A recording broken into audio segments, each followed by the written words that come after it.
she's me. You better get down, get down. 'Cause I'm a king. I'm a king. 'Cause I'm a king.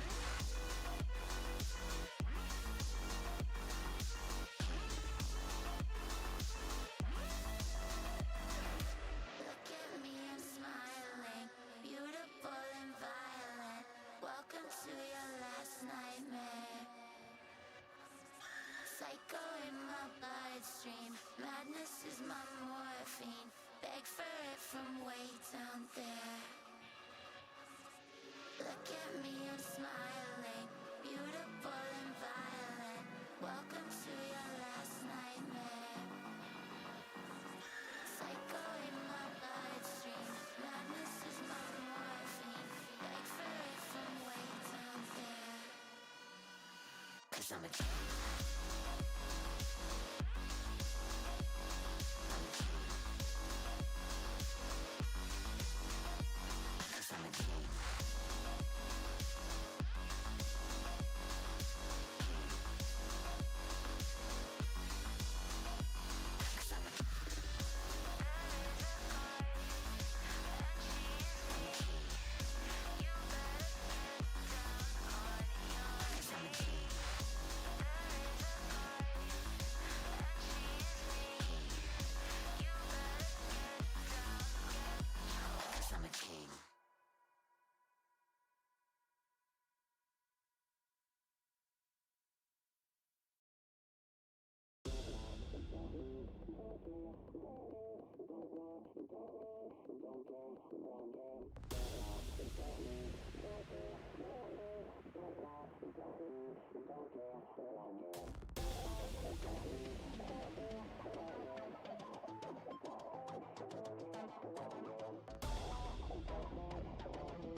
finished yet. I'm not finished yet.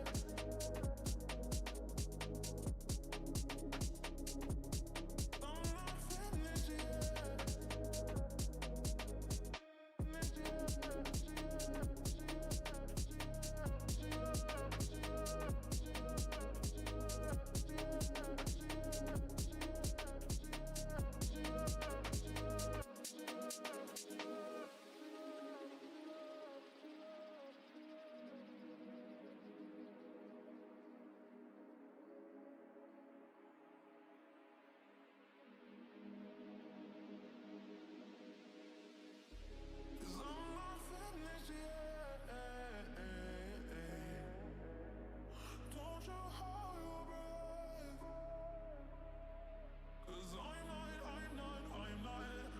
Finished yet. I'm not finished yet.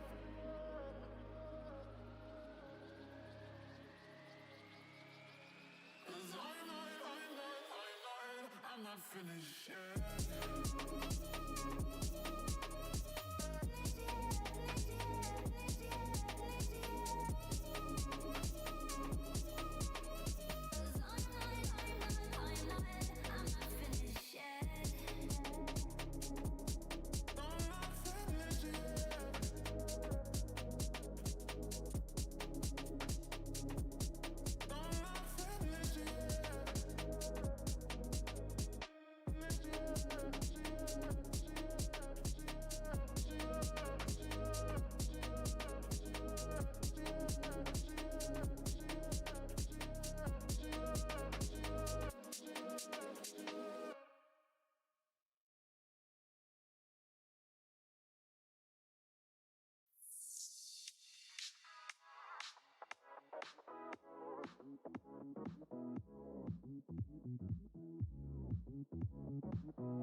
Funny how the world keeps turning. Stars like ladders in the sky keep burning, burning. It's crazy how the storms keep raging, and I'm here trying to keep my heart from aching.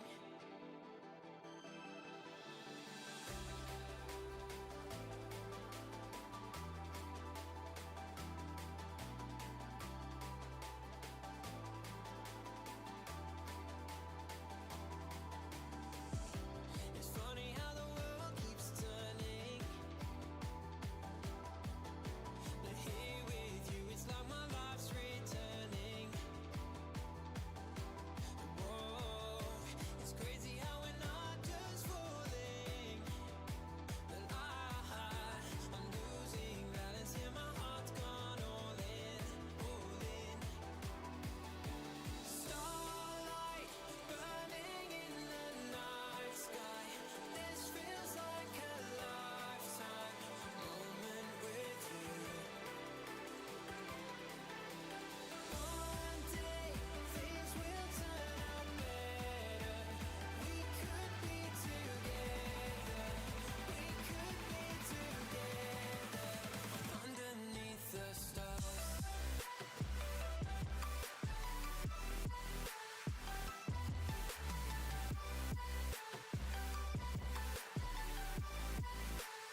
Music is a drug.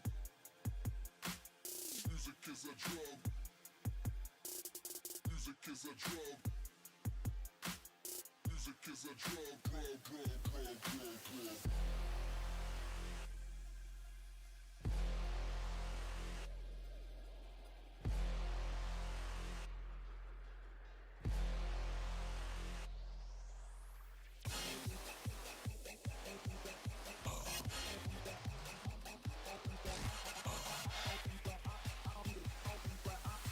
I don't need a dime, bitch, I'm still a high roller. I don't be black. I don't be black. I don't be black. I don't be black. I don't be black. I don't need a dime, bitch, I'm still a high roller.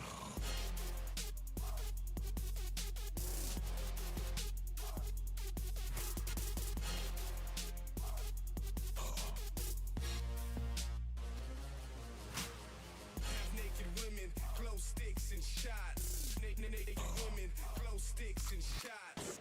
Shots. Now if I ever lose focus, know my heart's been always in it. That's why groupies always notice either way you try to spin it. Fuck opinionated critics, see how I roll. Tell the tour bus driver, take the expressway zone. Cause when you're crossing city limits, while nights can take a toll, I don't really know my limits, I think it's something you should know. Only time I feel alive is when those stage lights shine. There's passion mixed with patience, dedication on the grind. Medicated all the time, but I'm quick to switch my style up just to fuck with the people that said we couldn't make it, to watch them get riled up. And to everyone behind us, here's a petition, you should sign it, to eliminate the haters and the so up there and down it. I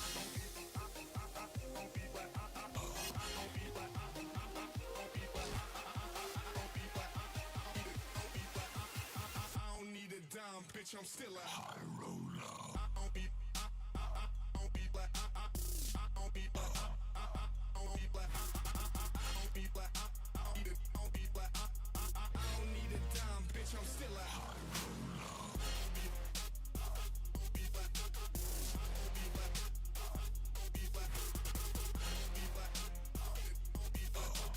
I don't need a dime, bitch, I'm still a high roller.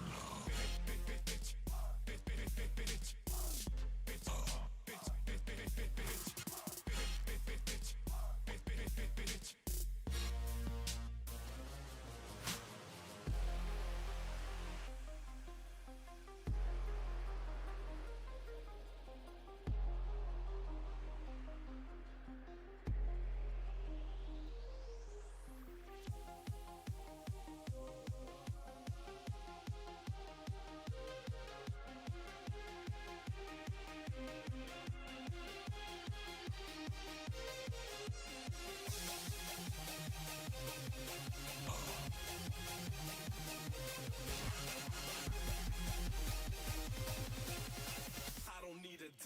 bitch, I'm still a high roller.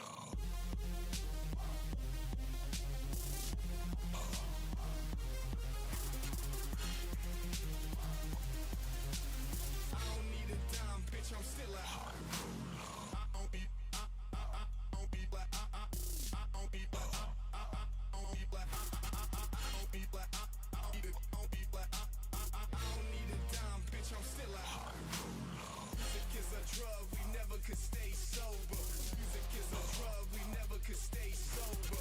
Music is a drug, we never could stay sober. I don't need a dime, bitch, I'm still a high roller. Bitch, I'm still a high roller. Bitch, I'm still a high roller. Bitch, I'm still a high roller. Bitch, I'm still a high roller. Bitch, I'm still a high roller. Bitch, I'm still a high roller. I don't need a dime, bitch, I'm still a high roller.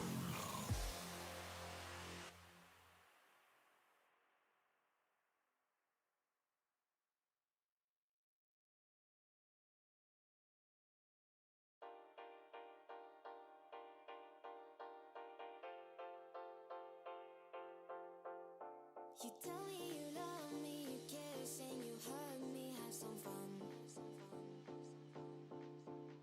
I give you a smile, hang around for a while, getting it on. And I don't really show it, but you're the only one that breaks my walls. Now baby, I'm all for it. And every time that I pick up the phone, I love it when you say my name. I love it when you say my name. I love it when you say my name. I love it when you. I love it when you.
Hello, everyone, and welcome back to Revival League Season 2 Champions League Round 4. My name is Retro, and I, for one, am very, very excited for today's upcoming game, which is between the two top place teams in the current league at this moment, or in the Champions League at this moment, which is, of course, ETERNO and Arctic Wolves. It's going to be a pretty interesting matchup, as these two teams are separated by only 1 point and by only 1 round of round difference, which ETERNO have got plus 24, and Arctic Wolves are behind them on points with 16 to their name, but have got the upper hand when it comes to the round difference, as of course Arctic Wolves have got 25 to ETERNO's 24. So it's going to be a pretty interesting matchup, seeing whether ETERNO are going to be able to hold on to the lead that they've had so far the entire duration of Season 2, or if Arctic Wolves will be retaking that top spot by picking up some points here today. So it's going to be very interesting. I'm very excited.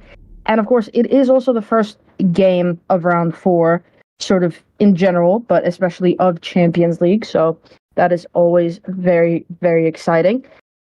This is also one of the more exciting matchups when it comes to the MVP race. Of course, if you've been following along with the MVP race, it's just a little MVP race. I don't think there's really any stakes to it other than bragging rights, but we do a bit of a MVP race between the all of the teams in the Champions League and the Premier League, and ETERNO so far have got the most MVP titles to their name, with Arctic Wolves just behind them. Again, this is a toe-to-toe battle between these two teams. It has been all season long, and ETERNO could just be the exact challengers that Arctic Wolves needed, because of course Arctic Wolves are last season's defending champions. So ETERNO, being on a very hot streak so far this season, could just be the challenger that Arctic Wolves needed to maybe, light a fire up under them, because maybe Arctic Wolves went into this one thinking, we've got this in the bag. We won last season.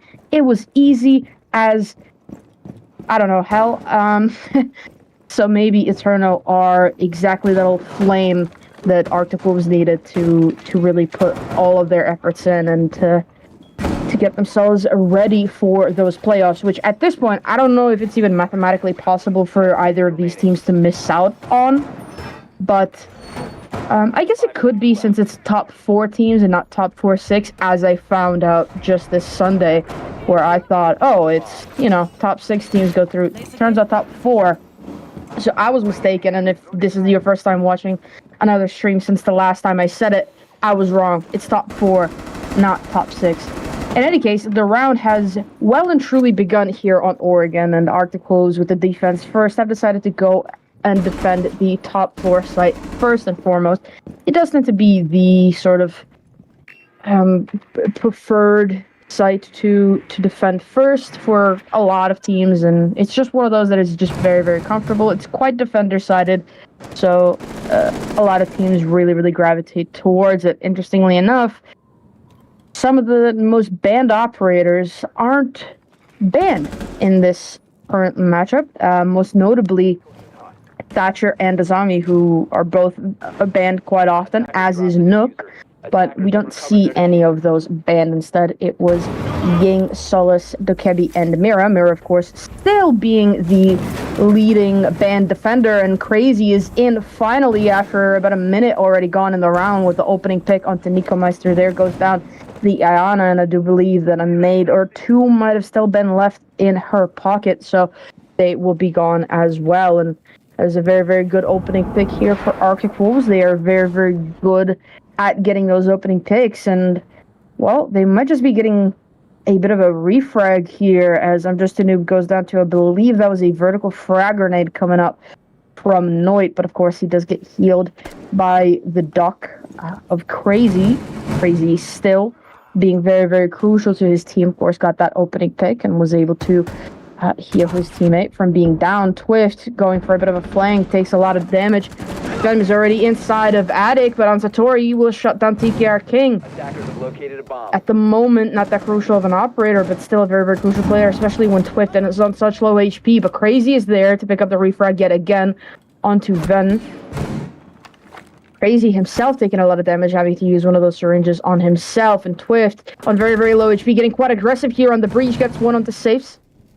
There's another one creeping around the corner. He will go into prop position. Ansatori hears that, gets him. Noit is there with the follow-up with the Crazy. Now it's all of a sudden it's a 2 versus 2. But Noit and Ansatori both on such low HP. Ansatori having to use one of his EMPs to disable the electrification on that wall. Of course, just crossing over it will get him killed. And Noit will pick up a kill onto Just a Noob. Tash, with just a sliver of HP, gets the second one as well. And Arctic Wolves, against all odds, take the first round. To start the first match and to start off this round of gameplay. And of course, I did say before, I would always say that, you know,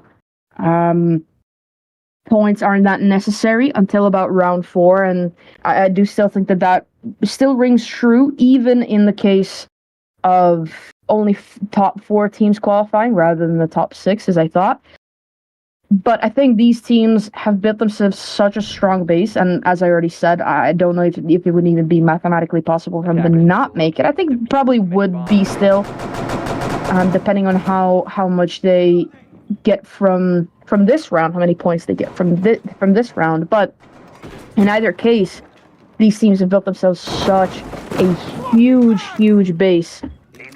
They've built themselves such a huge base in this season so far that they cannot be really contested all that much.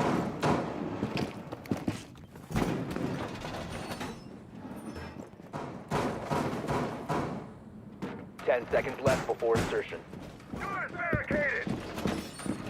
Sorry, a bit of technical difficulties there happening, but yes, as I was saying, they built themselves such a strong base at this point that either of these teams losing even all 6 of those points that are up for grabs in this matchup won't be that detrimental to their run, as I'm sure that they will be quick to recover in the next round. And of course, if there would be anybody to beat either of these teams, it would be the other of these teams. You know, if ETERNO were going to lose against anybody, well, it would be the second place defending champions of Arctic Wolves. And if Arctic Wolves are going to lose to anybody, well, it will be ETERNO, let's face it. But again, the round well and truly has begun. Arctic Wolves, off the back of that win, have decided to go downstairs into the basement, the sort of preferred secondary stuff for a lot of teams. And Vem is there, just sort of swinging around the corner, takes down Twift, who was going to be a little bit cheeky, try to maybe push up those stairs, but it did not work out in his favor.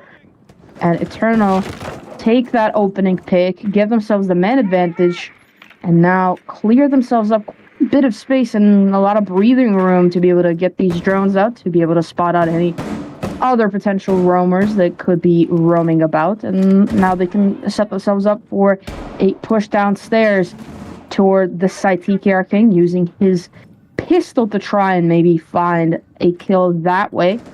Looks a couple shots, switches back to the AUG. Of course, the AUG is not known for its fire rate or its damage, but it is still a pretty good weapon. And if you're not comfortable or confident with the TCSG, which is of course one of the best weapons, that slug shotgun in the hands of Cade can be very detrimental to a lot of attackers. So if you don't feel quite up to par to play with that gun, then the AUG will absolutely do its job. And now with 2 minutes wasted, ETERNO have those hatches opened, have got a lot of these positions covered up, and now it's just about finding their entrance into the site. But of course, with so many of Wolves players still alive, it's going to be quite a difficult job to actually try and find that opening. TKR King just narrowly avoiding death there as Ansatori, or that was actually Noit, gets close up on that door and he finds the kill anyway. TKR King, the next domino to fall for Arctic Wolves, and now with only 3 players remaining, make that 2 as Just a Noob gets shut down by Ansatori as well. It's going to be tall order for the remaining 2 players, but Crazy is ready to give them the fight. He takes down Ansatori. 20 seconds to go. The drop has come. They are going for that plant. Tash with the C4 rip. is looking to take down one, and he takes down two instead. Crazy on the other side of the map took down another, and now all of a sudden it's a 2 versus 2. Crazy gets down, but can pick himself up. There goes the swing from Tash as well, as his teammate gets downed, and Nico Meister is there with the finisher onto Tash. Beautifully won there by Nico Meister. Beautifully swung. A lot of players would have maybe tried to stick that diffuser, but Nico Meister knew that it was do or die in such a dire situation, and he got that kill, got that win, equalized the scoreline, and keeps ETERNO in this game, or actually puts ETERNO into the game here in round 2.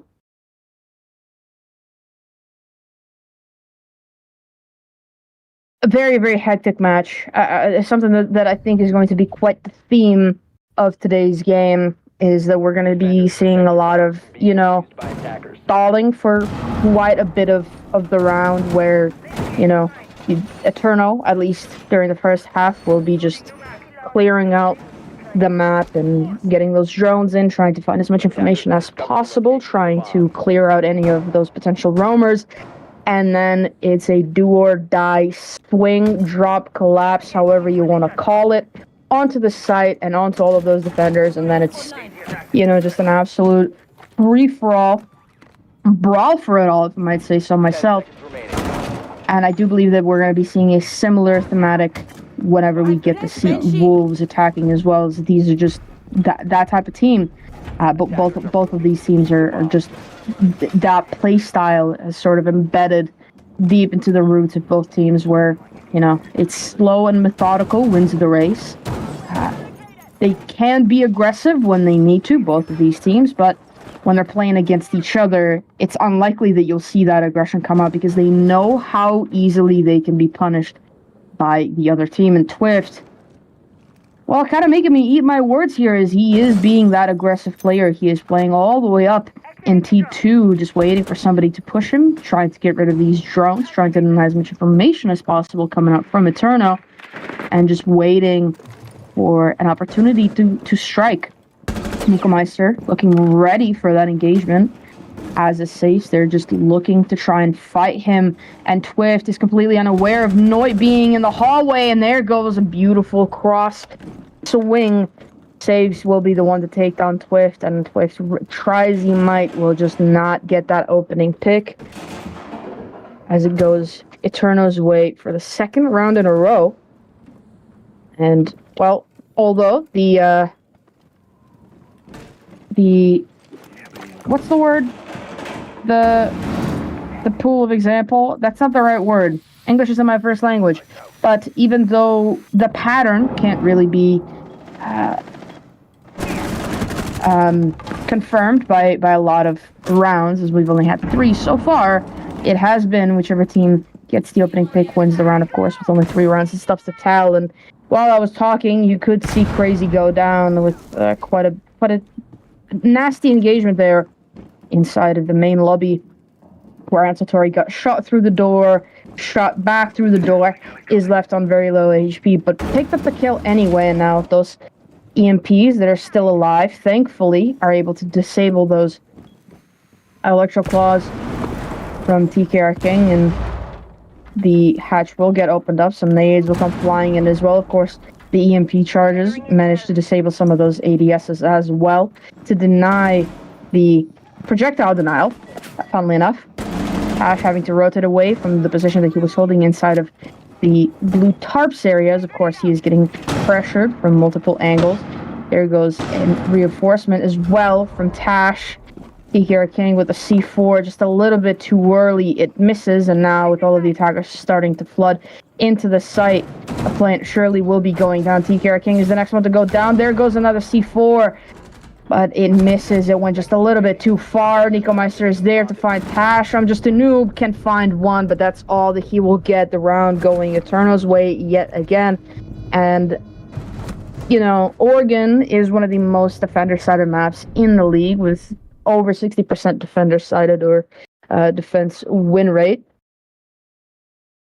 Funnily enough, though, this site of Basement used to be one of the most defender-sided maps, not just on Oregon, but in all of Siege. It was so difficult to actually attack it partially due to the smoke player that would always be inside of elbow, which of course is a change that a lot of teams have had to make. Either bring the smoke and then bring a different operator that has a shield, or just forego the smoke completely, as of course smoke in the new season that started a few weeks ago lost his shield after pretty much 6 or 7 years. I don't remember exactly when the deployable shield first got added into the game, but Smoke has pretty much had it since the beginning.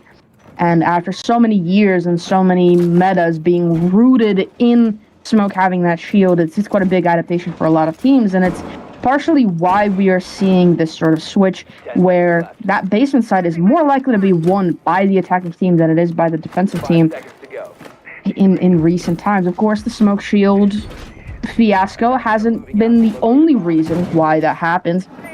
It is also just due to that side being overplayed to a point where pretty much every single meta that has been created on it and every single defense that has been thought up to use on it has found its counter strategy and has found its weak spot, or has revealed its weak spots, and it's just not as viable of a site anymore. It's still a really, really good site, and it is going to remain the, sort of favorite secondary site for a lot of teams, but it's just not what it used to be. And Twift, this time, his aggression pays off. He finds one, could just be able to find another one here as he's still being very aggressive, but no, he will fall back and he will not find it. There goes a drone kill as well from him, looking down on the rooftop to try and maybe see somebody rappelling up, but instead it was Ansatori in a standing position that could have gotten him. It's Nico Meister with a follow-up onto Crazy.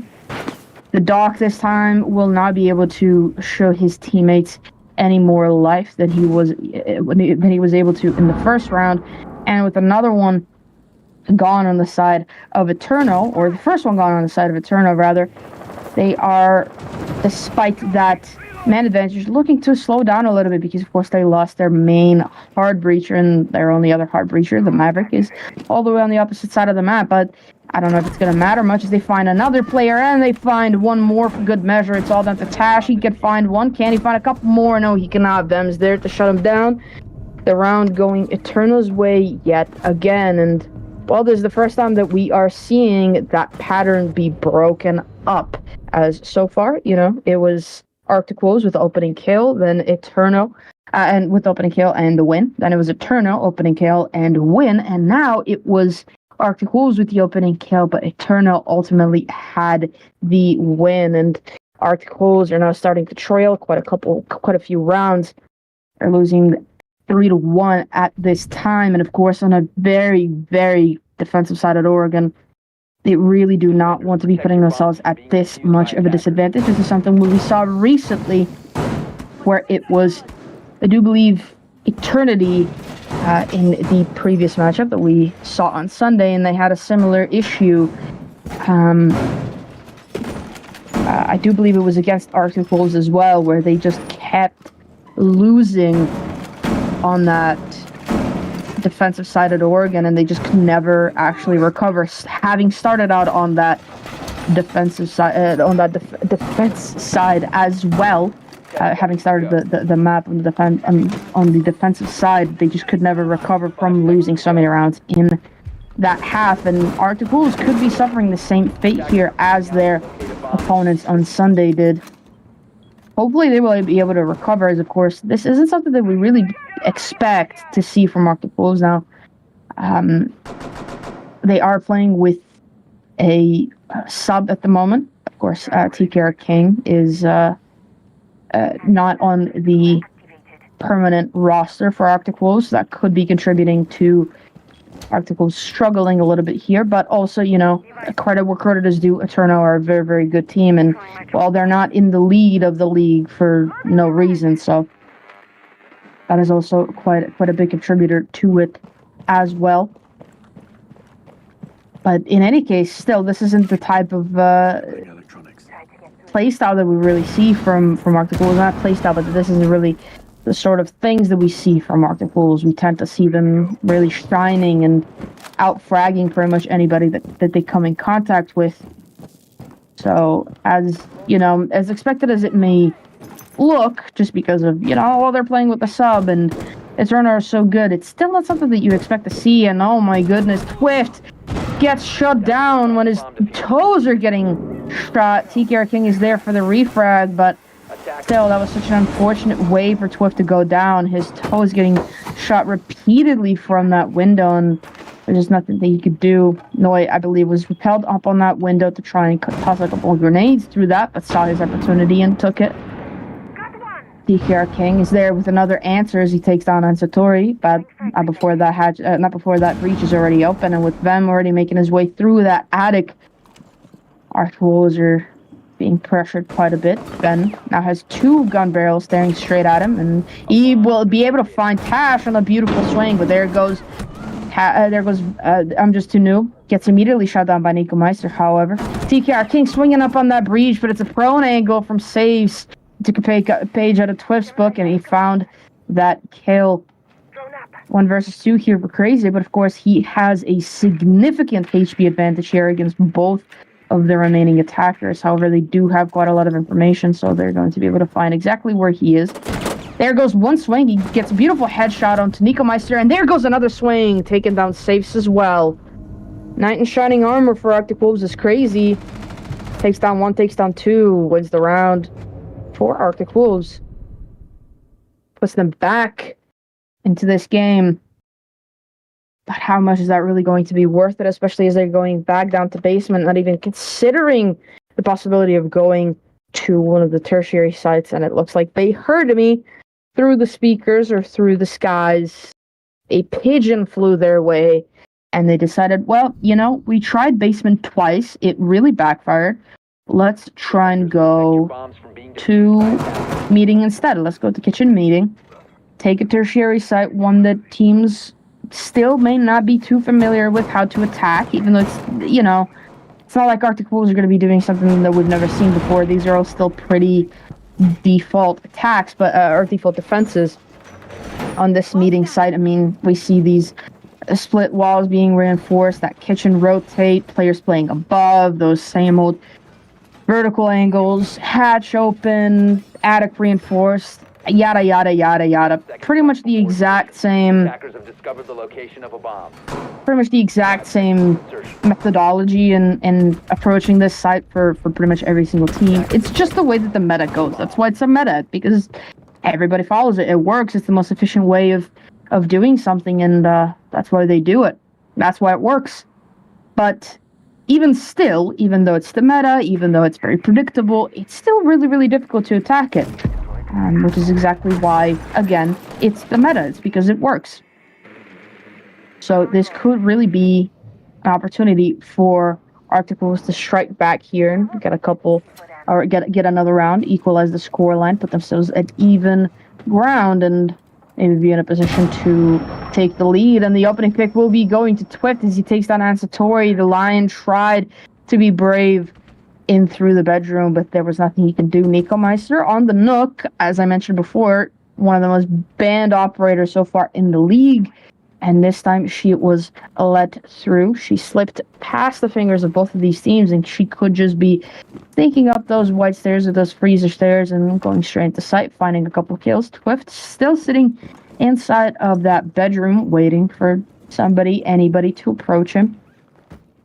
Safes will be opening up that wall as well. Noit on the lookout for a potential flank from above.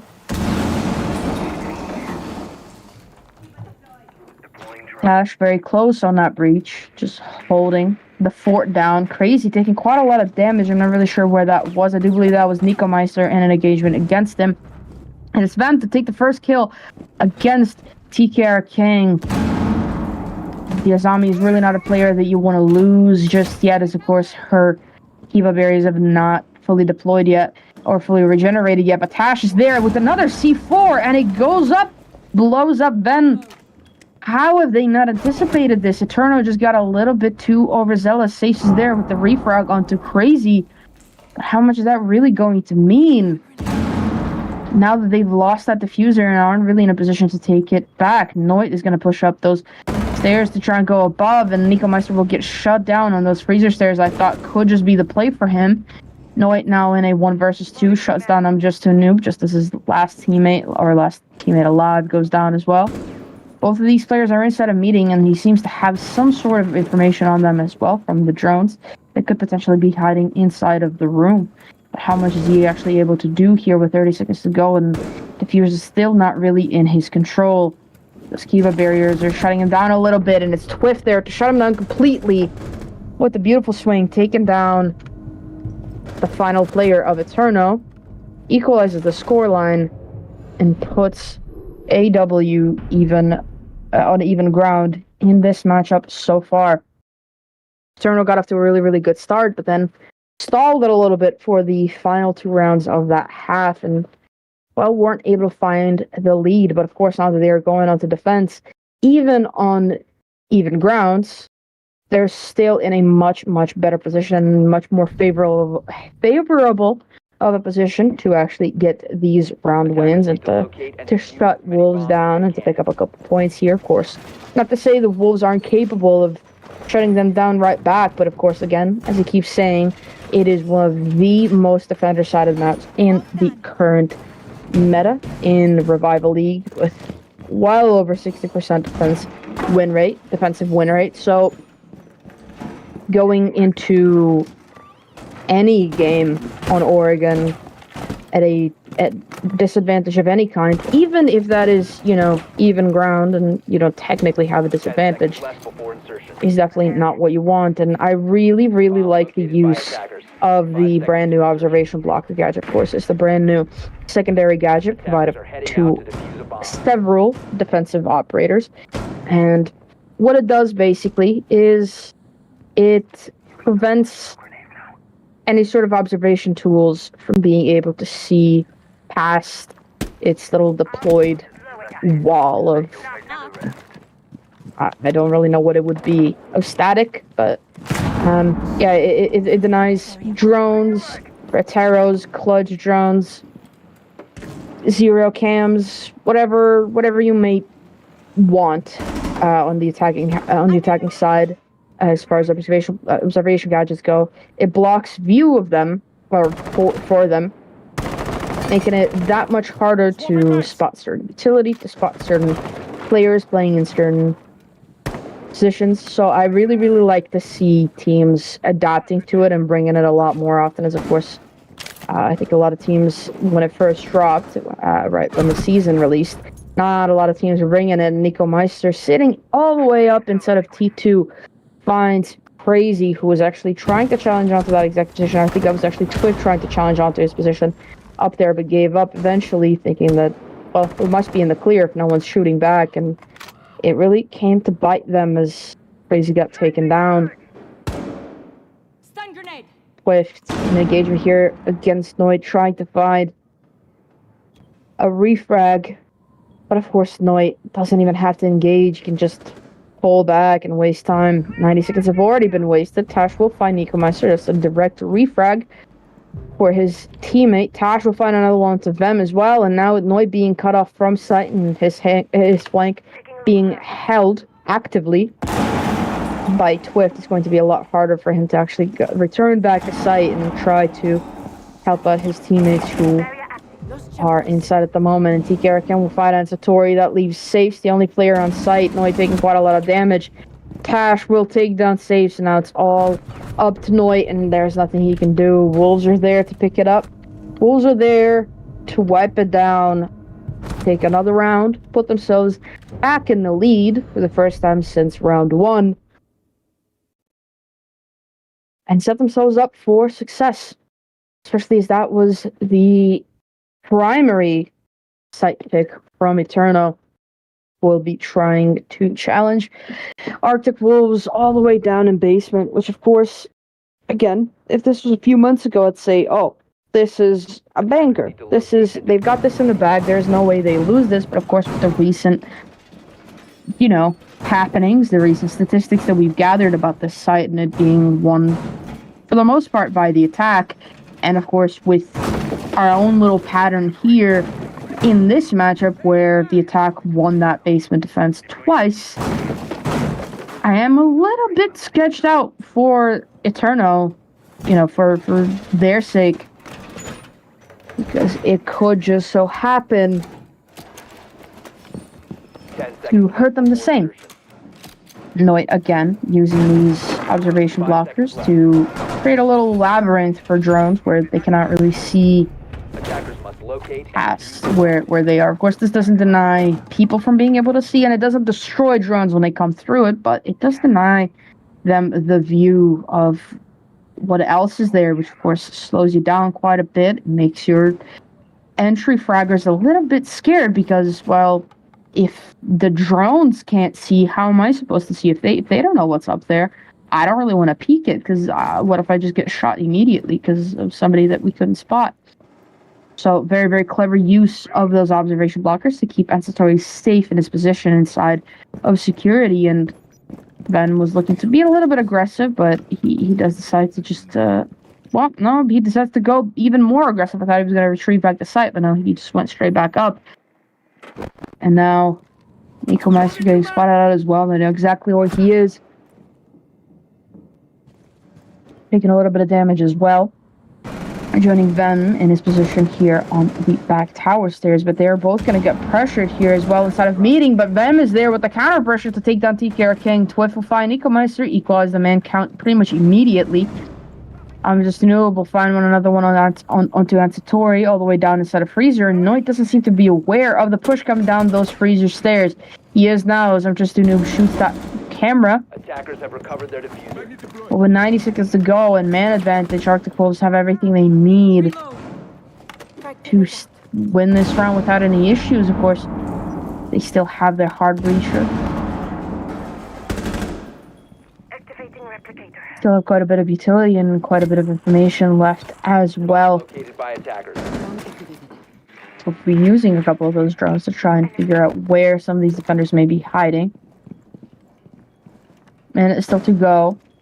Arctic Wolves haven't made a push for the site yet, but of course this is just due to them trying to establish map control before they actually do anything rash and run straight in. 50 seconds to go. Noit waiting for the perfect opportunity to pop that Vulcan canister to prevent anybody from coming anywhere near, or at least to make it not as worth it to do so. Arctic Wolves rotating around to the laundry stairs. Twiff still on drones. Hatch still holding on to that hatch. You know, Just a Noob has taken his own home within Freezer. Twiff taking a little bit of damage. One will find Just a Noob. The drop comes down from the hatch. Pan was so close but could not find the kill, and Safes found one with the shotgun. I actually do believe that was onto Tash, the player that dropped. Crazy will find Noit 2 versus 2. Save still with that shotgun, can't quite connect onto Twiff, but he will get him there, and he will get the other one as well. Then down but not out, does not matter, as Saves is there to pick it all up to win that round for Eterno, and well, they break the curse of this site, which this is the first time after 3 rounds played on it, in this matchup anyway, where it was actually won by the defensive team. Quite impressive from Eterno to have actually pulled that off.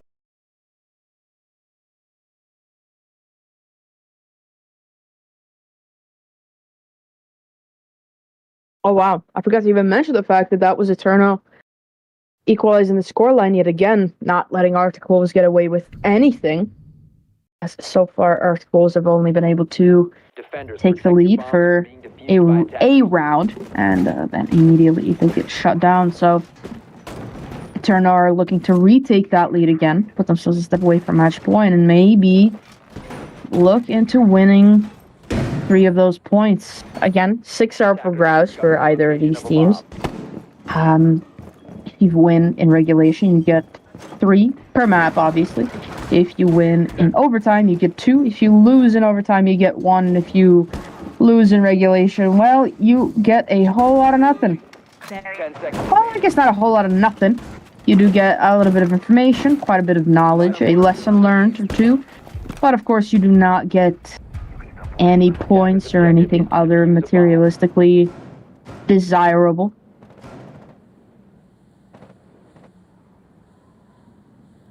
Looks like another split push for another split defense.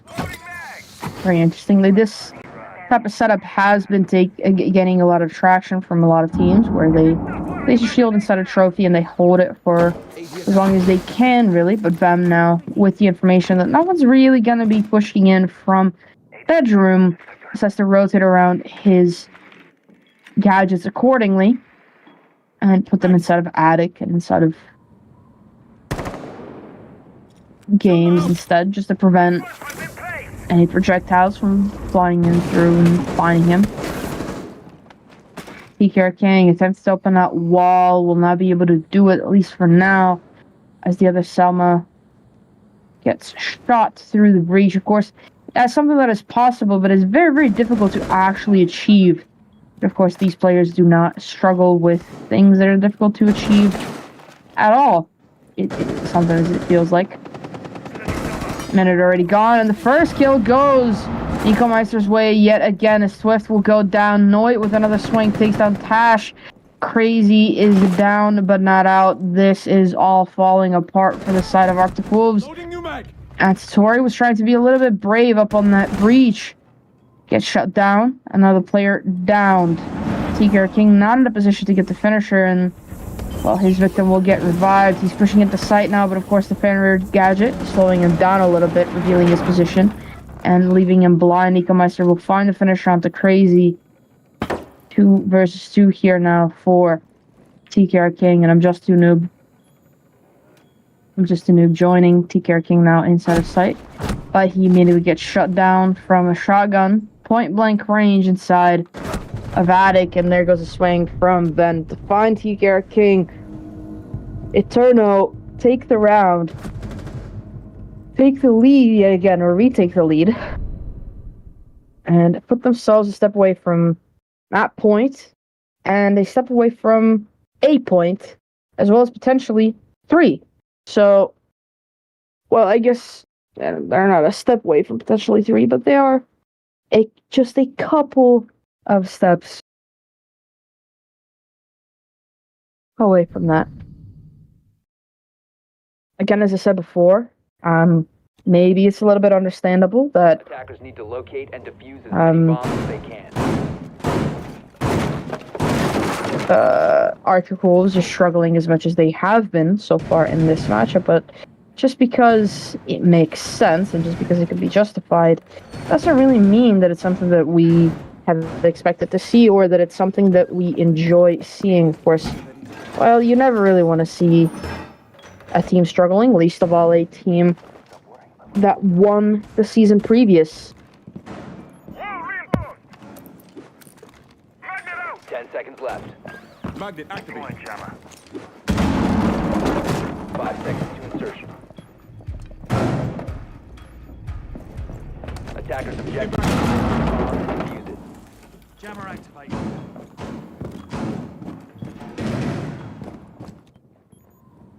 My magnets will protect us. Loading mag! Perimeter defense. Reloading!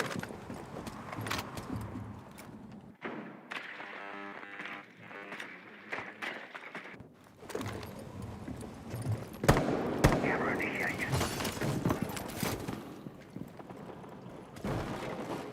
Changing mags. Cover me. Reload. Clear shield on the reloaded.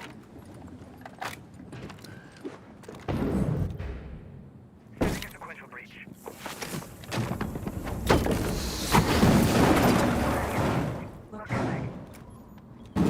I apologize again for the technical difficulties, but those C4s still seem to be raining from the skies onto Arctic Wolves, although in the previous half it was the other way around, and I cannot believe that Safes is not dead from that grenade that landed basically right on top of him. There goes another one, and 12 will go down to Noit, who flanked? Activated. Or was that just a really, really beautiful kill from all the way far and away? But no, it's on Satori to find another one. It was a flank indeed. Find another one at the DKR King, and Satori just still vastly okay. No, he'll find another one onto Crazy. He will find another one to Tasha as well. It's a 1 versus 4. for I'm Just a Noob, he does find Ansatori inside of sight, but he still has 4 more to find, and he's only got flashes and his bullets to contest against them. He doesn't even have the diffusers. Of course, it got lost or dropped by a couple of his teammates, and Van now with the final kill onto I'm Just a Noob. Wins the round for ETERNO, but not just that, puts ETERNO onto map point and secures them at least 1 point in this matchup. Save says that was a good nade. That was a magic grenade. That was a magic grenade that exploded on Safe's head, and then it just decided, you know what, I'm gonna be nice today. I'm not gonna kill him. I'm straight up not going to kill him. Safes is a little bit confused. Of course, Observer Happy said there that Safes should have died. And defuse bombs. Safes a little bit confused about why that is, and well, trust me, Safes, whenever you're watching this back, whenever you're watching this VOD back and looking at this, or somebody clips this and sends it to him, please look at that grenade and tell me that that wasn't supposed to kill you, or at the very least do damage. Like, how did that not do any damage? He was completely unscathed from a grenade that exploded basically right in his face. Like, that's the type of thing that they will show you at like school assembly. They'll be like, oh, this, by the way, don't mess with fireworks, because this is what can happen even if it's not in your hand. If it's close enough, it'll blow you up. And then, well, that one was basically in his hand. He basically caught that thing, and it just did not do any damage.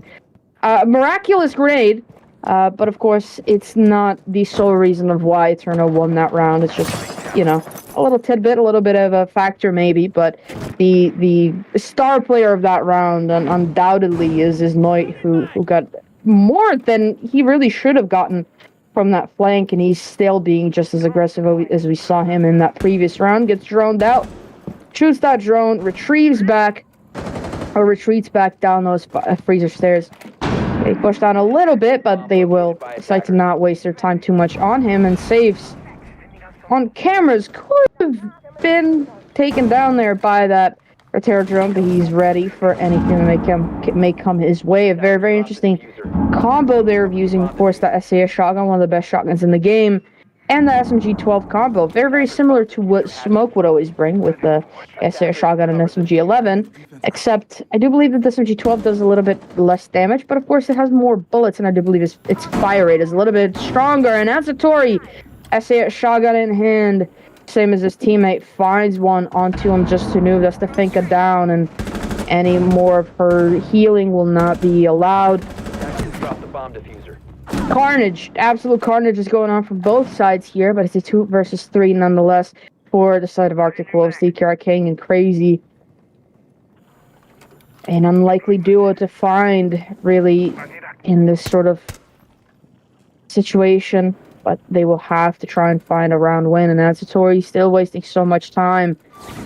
Still not really having to move from his position inside of CCTV, and as DKR King wastes his final flashbang, he looks the wrong way, gets shut down once again by the SAS shotgun. Now it's all down to Crazy. He does have the diffuser in hand, but he has very, very limited utility. There's no grenades that the IQ has, which, well, if you spent time in R6 spaces, you will know how many people are upset about the fact that IQ doesn't have her grenades anymore.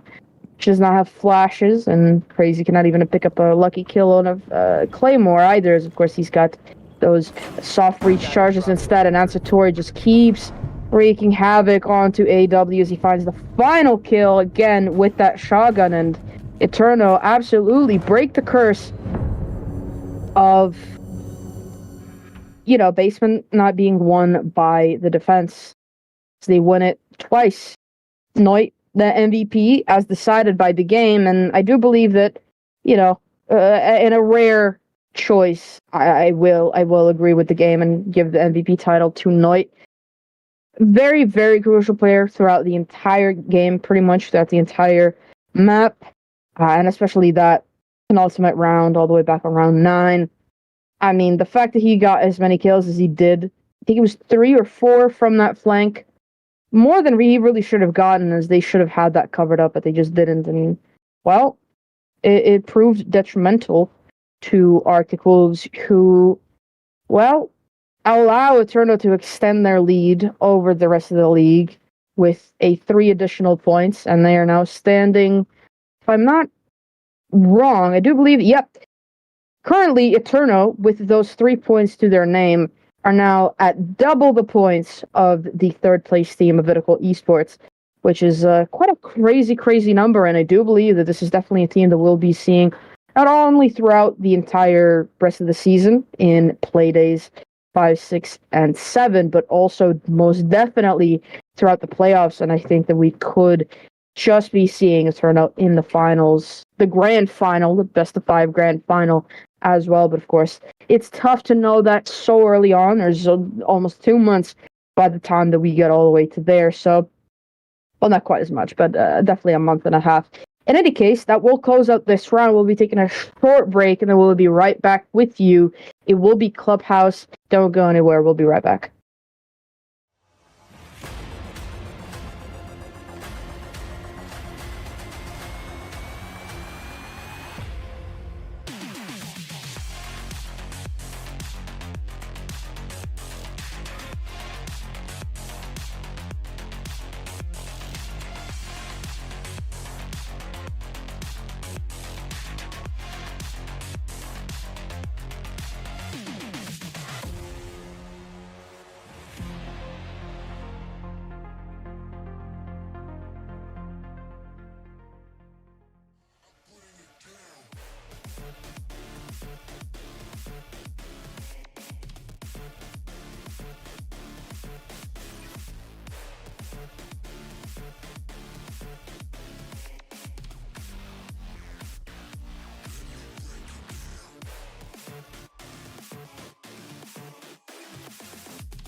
Rewind to before I changed, started acting strange, had my life in my own hands. Meanwhile, I was wasting time, thinking things were fine, but you had other plans. Behind your weak disguise, all the worthless lies, it was wrong and now I know.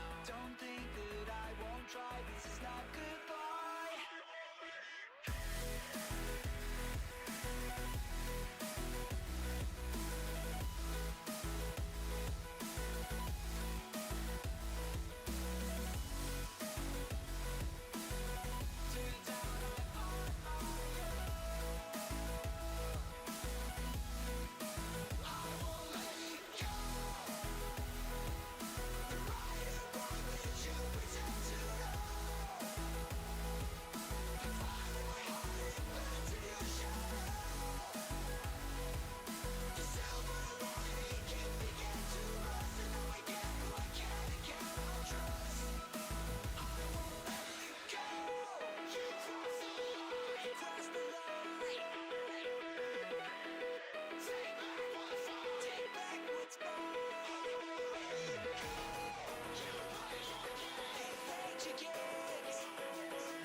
pushed around, always lost, not found, but I didn't realize. Like a giant standing in my way, leading me astray. Now it's time for me to rise. I knew I had to find myself.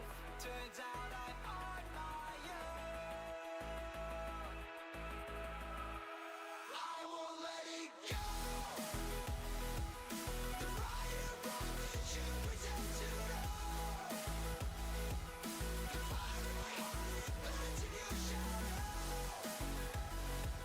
The silver lining it began to rust, and now I get who I can and cannot trust. I won't let it go.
Hello, everyone, and welcome back to Revival League Season 2 Champions League Round 4. My name is Retro. You already know what it is. This is ETERNO versus Arctic Wolves.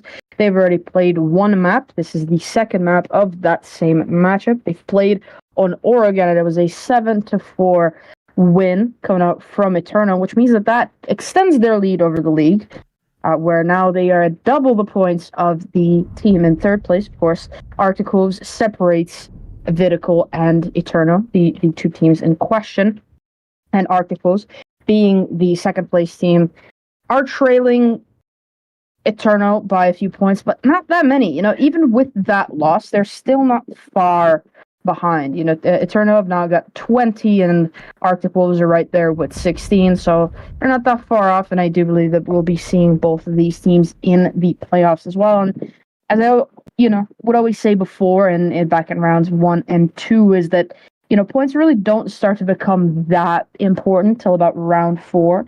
And that specifically means for teams that don't have any points. So currently that would include Eternity and Lumina, at least in Champions League. There are a few other teams in the Premier League as well, who, if you're on low enough points that, by round 4, you really, really need to start thinking about getting some of those points if you want a chance of making it to the playoffs, whereas either of these teams, they can afford themselves a loss or two and still be fine just because of the base that they've built themselves. So now ETERNO, especially, even if they lose this match, even if they lose this map, they still will be in the lead. Even if they lose it in regulation, if they lose it 7-0, Arctic Wolves will still be behind them by 1 point. So ETERNO, win or lose right now, will stay in the lead. And Arctic Wolves are absolutely looking to close that lead down a bit to allow themselves a better chance of actually competing against them. But of course, the placements in the top 4 don't actually matter all that much. You know, where exactly in the top 4 you are, as long as you are in the top 4, because of course the top 4 are promoted into the playoffs. So it doesn't really matter. I think the only thing that changes is who your first matches end up being against. But, you know, you're going to end up playing all of those teams anyway. And if you really, you know, are looking, well, I don't want to play this team because I think they're too good. Well, boy, have I got news for you. You're in the playoffs. You should be able to play against all of those teams. You should be able to win against all of those teams if you want the, you know, the champion crown, or the Revival League crown, of course, as the Premier League teams will be competing in the playoffs as well. So it really doesn't change much as long as you actually make it there. And as we start this map, I really, really like what ETERNO did there. Now, what you could see from Ven up there inside of bar and stage, where he was using those Syria gates to close up some of those double doors and some of those doors around the bar stage area. That is something that usually Castle does.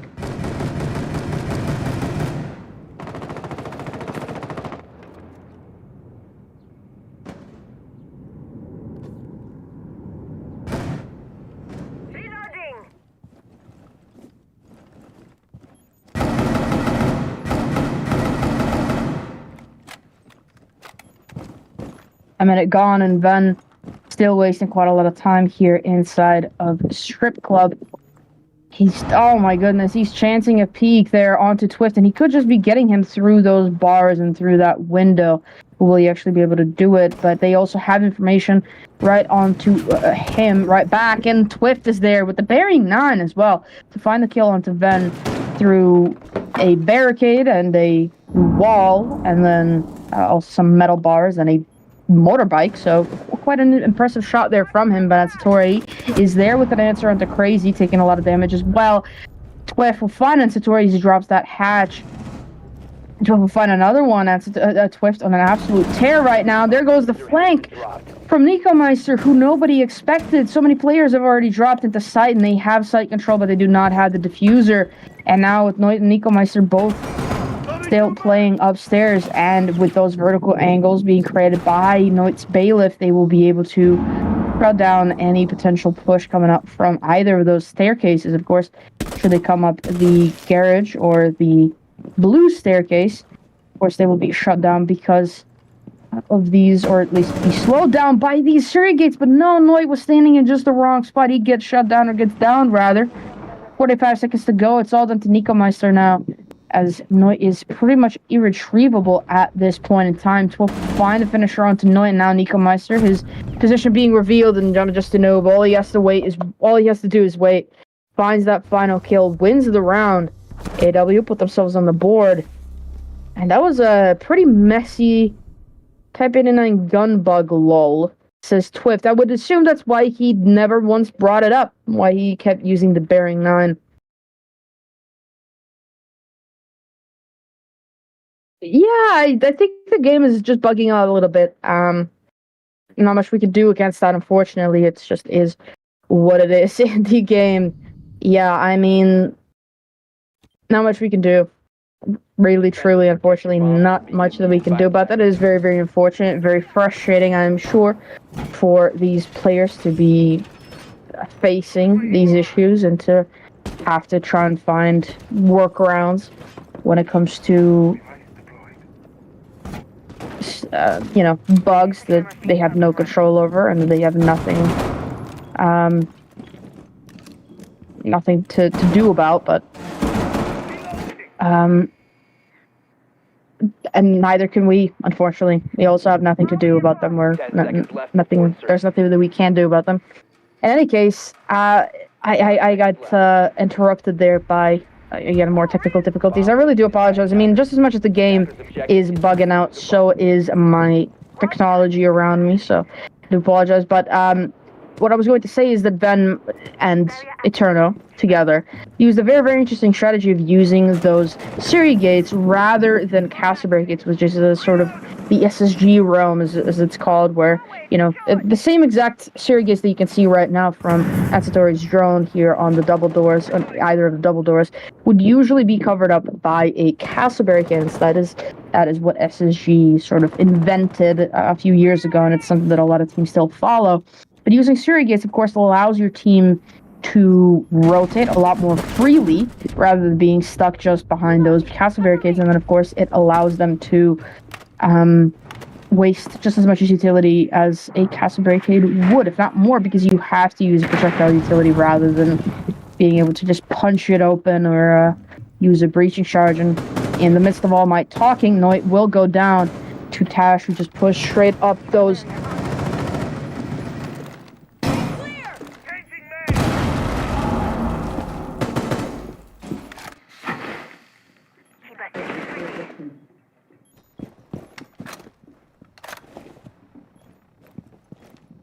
Sending my drone out.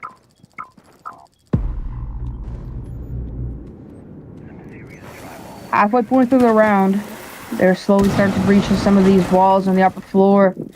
Kira King not really sure which way to look to try and find a perfect angle onto Nico Meister to maybe take him down. Of course, the Azami is able to create himself so many angles and so shut down a lot of lines of sight that are coming from the attackers as well. Of course, all 5 of those Kiva barriers have been regenerated and deployed, so he is currently working with none apart from the ones that have already been deployed, and it doesn't matter as he will find one on TKR King anyway. Twift is there with the follow-up onto Ven, but I'm just a noob. Is right there to shut Attackers have dropped the the bomb. Azami down. Safes is there to take down Twift, the star player so far of this map for the side of Arctic Wolves, and in a 2 versus 2, they find themselves yet again. Ansatori can hear the Ash sort of creeping around this construction hatch, but he can't quite find the player that is there, and a bit of a ring around the rosy, and Ansatori will find the kill. Tash on very, very low HP now in a 1 versus 2 with 25 seconds to go. Diffuser in hand, but of course he's having to deal with a lot of this information being used against them. Of course, the echo drones, the evil eyes, the bulletproof cams. Even if he was able to destroy those echo drones and the bulletproof cam and was able to start that plant, he simply did not have the HP to battle against an evil eye that could just zap him. I wouldn't even have to zap him. They would just be able to zap him, and it would have been dead. As I do believe that one of those zaps does 10 HP damage, and he was working with about 20, so there really wasn't much that he could do. But ETERNO, yet again, shut down the advance coming up from Arctic Wolves the same way that they did back on Oregon, where Arctic Wolves won that initial first round, and then ETERNO continued to take points and win a couple more rounds after that. And now that they're going to gym and bedroom, I find, again, something really, really interesting about their setups. And most notably there is, of course, that echo shield being placed in front of the bridge. Of course, it denies any grenades from destroying the bandit batteries or from hurting the bandit himself. It also denies any bullets from being able to hurt the bandit from the gym window. So an overall very, very clever use of utility. And of course, if that breach stays closed for long enough, or for even the entire round, that gives ETERNO another position to play from should that shield stay in place. And with there only being one set of grenades, that could just be possible. Interestingly enough, out of all of the hard breaching that utility that they are bringing, they have decided to not bring Ace. And oh my goodness, why are you just standing there? Ven goes down. That's the Humai off the board. He was not prepared at all for a swing like that to come his way. And now Nico Meister, in a bit of a dicey situation, just managed to pull himself away from danger. But how long is that going to last, especially with those drones spawning him out actively? He tries to rotate back into the construction room, but Crazy is there. He's waiting for him, and Twiff will find one onto Ansatori. There goes a C4. Does a lot of damage to 2 players, but does not find the kill. Saves rotating around the main stairs. You cannot take down Twiff, who is just on fire and has been all round so far, all games so far. Noit finally shuts him down. I do believe that denies the ace as well. TKR King going for the plant. No, it's still on those main stairs. Can't do anything as I'm just a noob. Shuts him down. Quick. Round going AW's way. Beautiful, beautiful round. Beautifully played out from the side of AW, and they just were not letting themselves get run over the way that we saw on Oregon, where they just sort of kept losing and losing.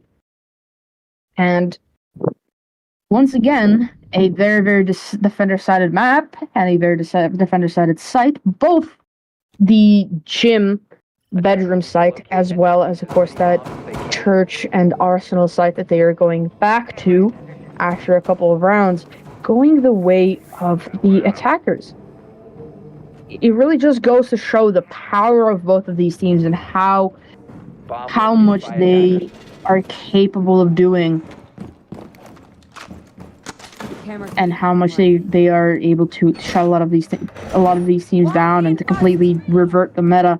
And Ben, once again, setting himself up for playing inside of Strip Club, of course, reinforcing those exterior walls and placing down those Syria gates all over bar and all over stage, of course, allows him a line of sight all throughout the map. Basically, that entire bottom floor or ground floor is at a line of sight for him to see and for him to attack. But Crazy is already not only inside of Garage, but is already inside of Oil Pit and is looking to go down all the way into the generator, or into the blue generator, but he will get shot down from those footholes. Saves is there. He was watching, he was ready, and he got him. That's the buck now off the board, and that one is going to sting. Because, of course, now they only have him just to noob, and the Ash soft reach charges for any sort of vertical damage. The buck, one of the most crucial operators, is now gone from the side of Arctic Wolves, and they have active pings onto Ven, who I don't think is aware of the fact that he's being spotted, and he's just waiting patiently for somebody to push him, for somebody to swing him, and he might not be as successful as he wants to be. TKR King taking a lot of damage, and there goes. Wow, what a beautiful swing there from Ven to shut down on just a noob. Tash will find Satori, but he will get traded out immediately. Twift once again is there. He finds a couple of his own, and now it's all down to Nico Meister and Ven. Both players are in sight, or sight adjacent. Plant was attempted from Tash, but he had to get off it. Going back to it. Nico Meister going out with a C4. C4 will get shot out midair. Tash going for the diffuser yet again, and Twift will shut down Ven. Wow. Last bullet shot coming up from Nico Meister to shut down Twift. 1 versus 1. 90 seconds basically still left. Nico Meister being given the opportunity to reload his weapon, his primary weapon rather. Tash going for that plant once again. Nico Meister sprinting down the hallway, trying to get to him as quickly as possible. Drones are coming out, and Tash knows exactly where he is. Beautiful, beautiful swing, beautiful round. And another round under the belt of AW, who now for the second time proved that they are absolutely capable of winning this church arsenal site, this basement site, which I'll give it to them the first time. They really were quite dominant on it, but this second time around, now in round 4, it really should not have gone their way. I don't like the word, I use the word throw, but ETERNO really did let the advantage that they had slip away. I mean, it was a 4 versus 2. They had the advantage, and then they let it slip away from them very, very quickly. Were not able to recover from it once it came down to a 2 versus 2, and then eventually a 1 versus 2. There was only so much that Nico Meister could do as well in that situation. But they're going back to a safe haven of a site, back down to bar and stage, which is a site that they won pretty confidently the last time around that they played it. It came down to a 2 versus 1 with so much utility and so many cams and everything you could possibly wish for staring down at Tash, and there was just nothing that he could do in that sort of situation. Noit, this time ready for a potential push coming out from the garage side, and ready with the C4 prepped as well into that garage door. Unbeknownst to him, however, nobody's really coming that way, and but an interesting position for the Maestro to be playing all the way up on those main stairs, just sort of proning in the middle of them. Just chilling, doesn't really need to think about it too much, and those drones coming in from the strip club side. Turner may not be aware of how much information Arctic Wolves already have, and only about 40 seconds in the round have gone. Nico Meister again setting himself up for success inside of construction with a lot of those Kiva barriers, but having to waste a couple onto that breach as well as it gets opened up. Ace will be rotating away, deciding, well, this isn't really a fight worth fighting just yet.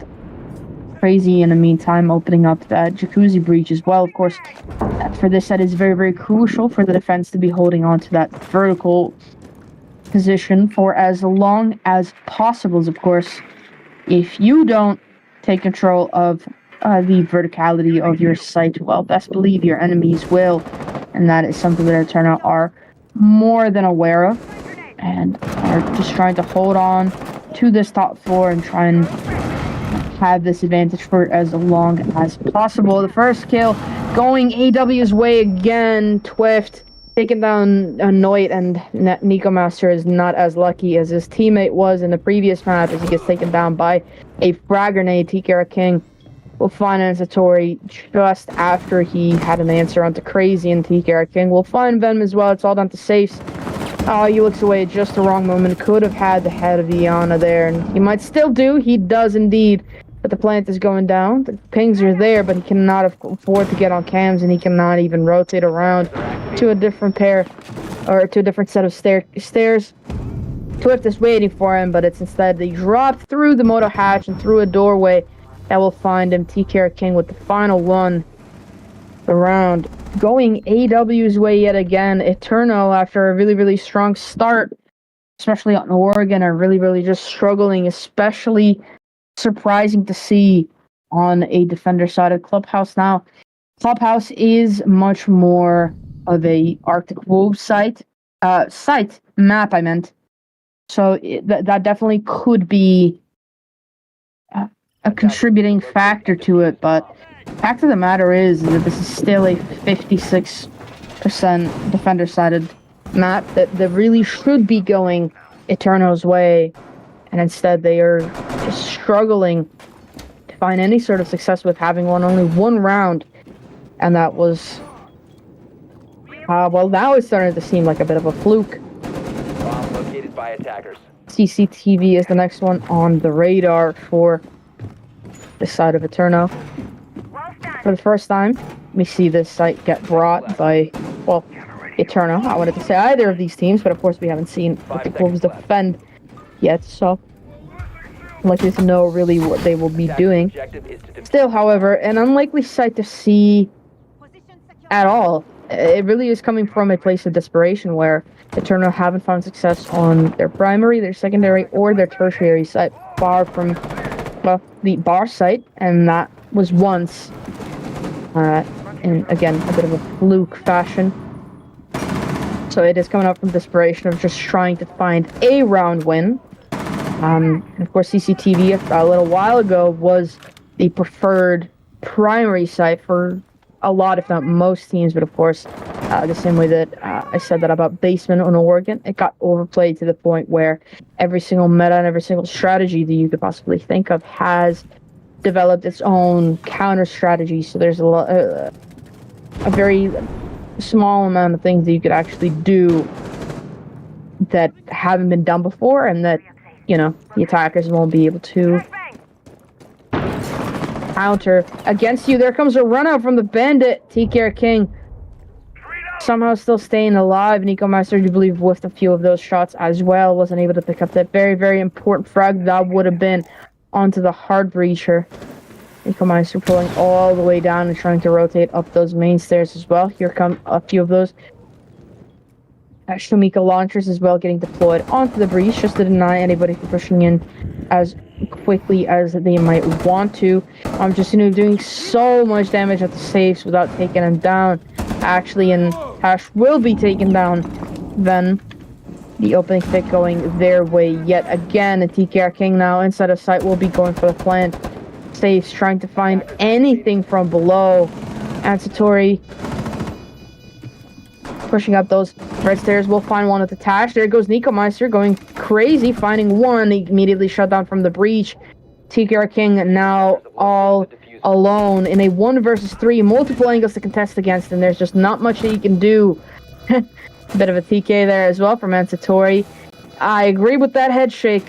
Happy. I agree with the head shake. Quite a toxic move for the points. You know what I find funny about TKing people to get the defuse disable? I do believe that an Unforgiven TK is like worth the same as a defuse. Sorry, I thought you were planting. Wow, that was just even more toxic. But yeah, I think that in the scoreboard, in the game points, that an Unforgiven TK is worth the exact same as a defuse, except, you know, obviously in the negative. So you really don't get more points by TKing somebody and then Defenders protect your bombs from being defused by attackers. and then defusing. You sort of just reset yourself back to 0, which really just, you know, that doesn't. Is that really worth it? Is that really worth killing your teammate over? I would disagree. But of course, you know, they're teammates, they're friends. It's all for jokes. Don't think that I'm taking this too seriously, or that I'm, you know, calling for an immediate disqualification coming up for ETERNO. Of course not. People are friends. They've been playing with each other for years, and it's all just a little bit of fun. 5 seconds left. And well, that's really all you can ask for in a league game, is for people to enjoy themselves and have fun. And as we see the side switch, ETERNO have managed to find themselves another round in their opening half, ended at a 2-4 split, and might just stay alive a little bit longer. Safe's already spotting out the Jaeger playing inside of CCTV and inside of Garage, but it's Twiff that will be finding that first kill onto Noi, who tried to push in behind that drone. Twiff just too skilled, shooting the drone and the head of his opponent at the same time. Find that opening pick. And still just sitting pretty inside of Garage, knowing he does not have to move, knowing he does not have to do anything to still be valuable to his team. And ETERNO sure are taking their sweet time, clearing out everything, first with drones and then with people, taking quite a lot of time. And of course, that might not seem as that bad of a thing, as of course, well, it's better to go in with the drones first, and then we know we're almost there, and then no one will die. Yeah, but you're wasting so much time in the meantime that by the time that you were able to actually make a push for sight, or are in a position where you were able to do vertical damage as well, that you just don't have enough time to get everything done that you need to get done. But with 90 seconds still to go, this is quite good pacing for the side of ETERNO, and that very far and away vertical angle coming out from them as well, just knowing exactly what they need to hold and what they need to look out for. TKR King being very, very aggressive on the counter vertical, but he gets shut down from the other side instead, and Nico Meister will find him. TKR King going down, that's the smoke as well. Very, very crucial operators. I do believe he hadn't deployed any of those smoke babies yet, so that was area denial that they did not want to lose. But Twift is now being active area denial as he is on a bit of a flank. Does a little bit of damage onto Vem, but not enough to really take him down. And with them being aware of one player potentially not being on site, they might just try to be more aggressive on the site push. And Crazy taking so much damage, trying to deal someone to the player praying at the bottom of the main stairs, but wasn't able to find any success. Just a new, very, very far and away angle with the M4 Storm. Could just be finding a kill or two at the bottom of those stairs. Miraculously does not find anything, and Tash could be the next line of defense here for the side of Arctic Wolves. Van will shut down Crazy as well. It's all down to Tash and Twift. The plant will go down. One player is down inside of the dirt tunnel, but Face will take down Tash. Now it's all down to Twift. He has got the vertical control up from the hatch, but he is all alone as Nico Meister gets retrieved. It gets picked back up. It's now a 1 versus 4. Shoots that drone for good measure. doesn't really have a choice but to drop a hatch. He decides to drop the motor hatch, deciding it's probably safer than the kitchen one. Shuts down one. Can't quite get the finisher just yet. There goes the swing. There goes the finisher, but now he doesn't have time to do anything anymore. 1 versus 3. Shots flying at his head. No time to do anything. Even if he's able to pick up all of the kills in the world, he cannot win the round. And ETERNO fight back. Close the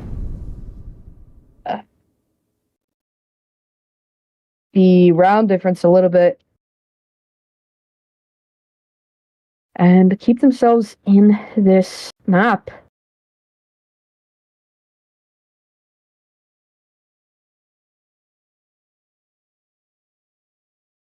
Up to gym bedroom they go, trying to decide if maybe, or trying to see rather, if that is going to be more successful than the Protect your bombs from being defused by attackers. basement side defense was. Because of course, ETERNO weren't able to win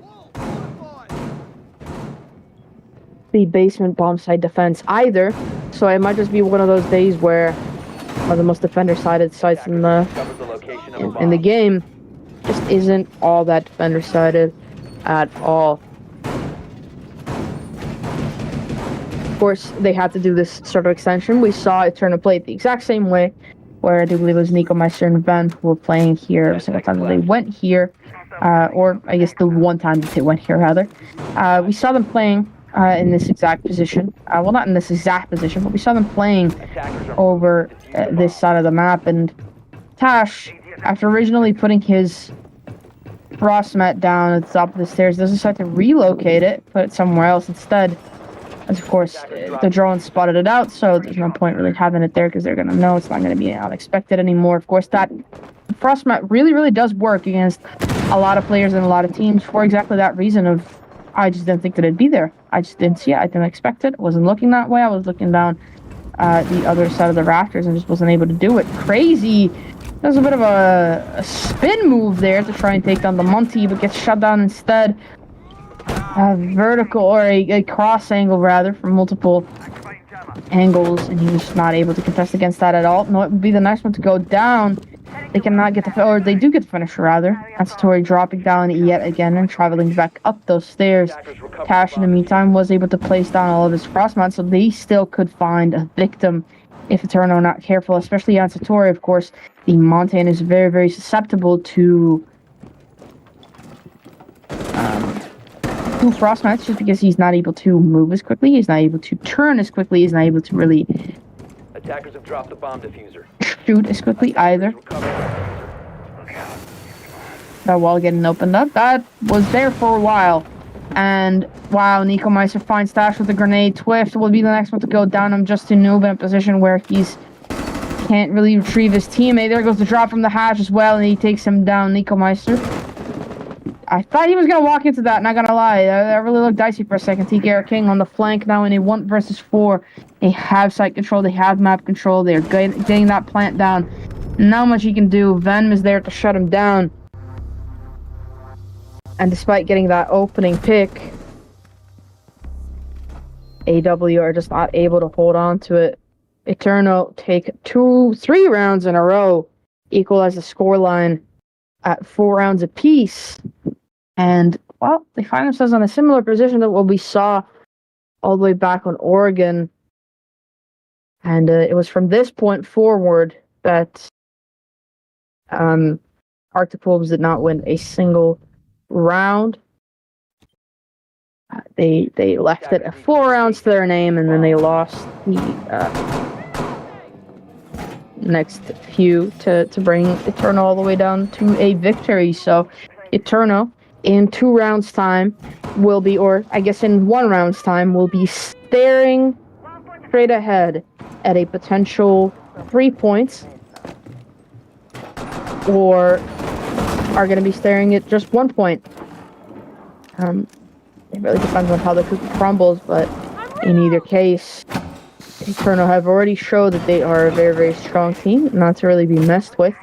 Although, credit where credit is due, again, as I said before, is that Arctic Wolves are playing with a sub, where a couple subs rather. Are moving out to So, locate a bomb and defuse a lot of their setups and a lot of their plans are probably falling through just because they are not in a position where the chemistry is as comfortable as it normally is when they're playing with their full primary roster. But it also, there's a little bit of confusion when, especially, teams don't have a sub for every player. They don't have people who only learn the plays and the utility and everything of just one player, and then you have 5 subs and whoever of them might not make it, we can replace them with a person that is just as good as them but isn't on the main roster. No, you have 1 or 2 or 3 subs, but they all sort of cover up the same role because you don't know who's going to be missing, and well, that kind of leaves you in a position where there's not much that you can really do about that. But Twift going absolutely crazy, and he's going to continue to go crazy as he takes down Noit, last map's MVP, currently working with just 1 kill to his name. Meanwhile, Twift is already on 15, just about to match the points that his team has so far in the league. He will get shut down immediately by F2, that F2 doing the damage that it was always designed to do. And EcoMeister is there, just prepared for anybody to come up those main stairs, very far away, vertical angle. And Crazy could just be the victim here, or he could be the player, as so many of these drones and so many of these clones are coming out, but not one of them has spotted him. They must have seen the vigil effect on the drones and been, okay, well, he's nearby somewhere. And as they say that, I do believe they are completely aware of him now. Grenade will come out. They know exactly where he is, but he gets shut down. He gets shut down despite knowing that he was going to get pressure. Of course, even if he had managed to kill 1 player there, he was bound to get shut down eventually just because he was being chased by 3. Astori making his way down those main stairs already. Tash taking quite a lot of damage from a vertical angle. I'm just trying to find somebody maybe through, again, those counter vertical angles as TKR King. They're just trying to find something. With 35 seconds to go and a 4-3 man advantage for the side of Eterno. It's looking a lot grimmer for Arctic Wolves, but of course, Eterno do seem to be wasting quite a bit of time, and they might not even have enough of it come the execution or the plans or whatever you want to call it. Then now, after having dropped the hatch, trying to push in through church, and Satori PK onto safes, very, very, very unlucky. There goes Satori straight into sight, takes down Tikira King, right as Tash takes down Ven. 2 versus 2, so little time, and Satori will get shut down. Nikomeister effectively, not even effectively, he is in a 1 versus 2, but there's not much he can do. I'm just too noob to find him. And the round goes AW's way.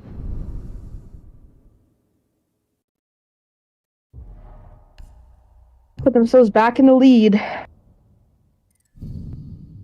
and show that they are able to win a round on this site. We'll be doing a slight rehost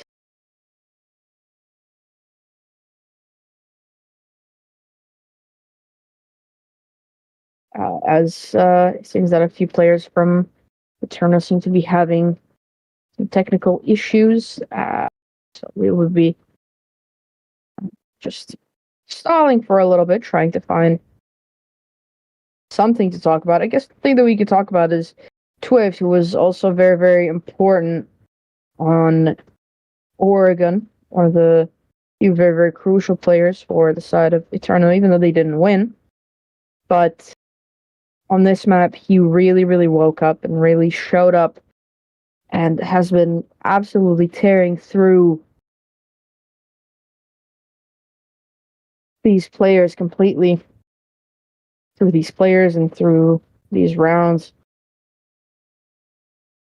Wolves as well find themselves now just a step away from that point, step away from a point, and that point could just turn into 3. But of course, it's hard to know how or which way it will actually go.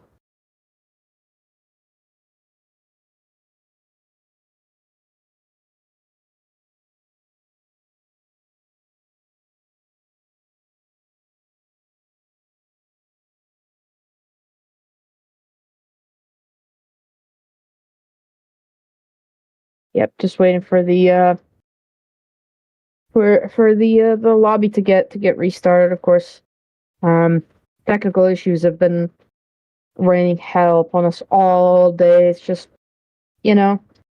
summer days, heat waves incoming and messing with technology. That is the excuse that I'm going to be using anyway. First, the game being a little bit buggy. Of course, we already saw it with that grenade not doing any damage. That's just a known bug, unfortunately. I do believe that I've seen it in higher tiers of competitive play as well. I do believe, correct me if I'm wrong, it was either at SI or at the Copenhagen Major in May, where I believe it was G2, were bandit tricking and a grenade came flying from the gym window. Actually, right here on Clubhouse, they were bandit tricking the jacuzzi wall. Came flying from the gym window, exploded right on top of the bandit, did no damage. I don't think it even destroyed his gadget that was deployed right in front of him. And I think there's this very same thing that we saw there from saves inside of the attic pit on Oregon, where grenade came flying straight at his face, and not only did it not kill him, but it didn't chip away any damage.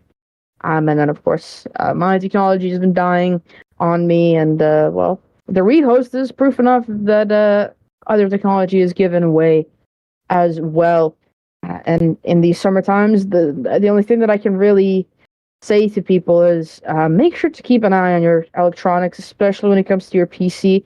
If you live in hotter climates, then the summertime is a perfect prime time for your PCs to be overheating and for your components to either be burning up, maybe not physically burning up, but burning up in terms of its internal temperature, and it could be doing damage either to the component itself or to other components that are connected to it. So make sure to keep your PCs clean during the summer, to make sure to keep your PCs cool, and just take care of your electronics. If I was gonna say if you have any, I mean, I really don't know how you're watching this if you don't, but in any case, yeah, it's the summertime, at least in the northern hemisphere. I don't know if you're watching this from the southern hemisphere. First of all, hello. Second of all, yeah, if you're especially in the hotter climates, then definitely make sure to keep an eye on a lot of your electronics. But with a lot of that said, which most of that was rambling, just very, very interesting matchup between these two teams. I've already gone at length about, both of these teams being, sort of toe-to-toe all season long. Wolves just trailing behind ETERNO by only a couple of points, and ETERNO, of course, just having an absolute tear all across the league. I do believe that they have the most points of anybody and the most wins of anybody. I would love to see, even though I know that they're in a completely different league, Team Sodality go up against ETERNOs. Of course, Team Sodality are currently the team leading the Alpha League in a quite confident fashion. Would love to see how they fare up against each other, and a team that I do believe we'll be seeing in the playoffs as well is probably Five Stars. Were a team that, if you remember all the way back in qualifying, they were a force to be reckoned with, and they were an absolute force to be reckoned with, and I would love to see them make it to the playoffs. I would love to see what they are capable of. I would love to see how they really fare up against some of the best within Revival, such as ETERNO, such as Arctic Wolves. How many ways can I say that I'm excited for the playoffs without actually saying that I'm excited for the playoffs, which aren't for another month and a half?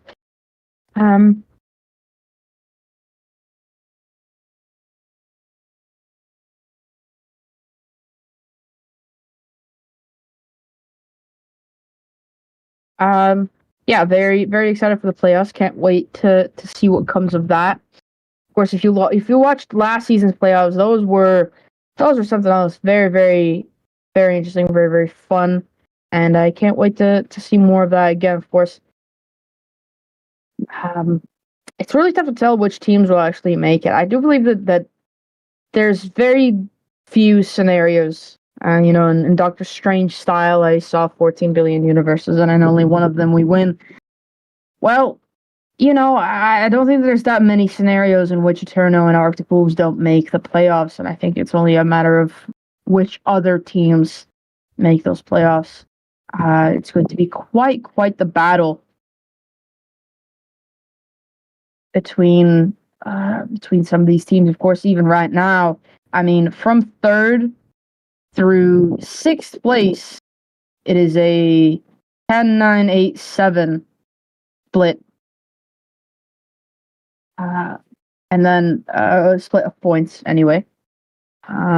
So it's definitely going to be exciting. It's going to get even more exciting. It's already exciting, but it's only going to get more exciting the further through the season we go. And then, when we hit that final play day of play day 7, or that final round of round 7, and it's all down to the wire.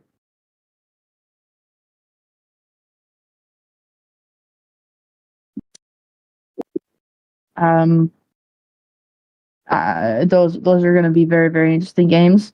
And well, I really hope that I would get some co-casters for those, and for really any of these games.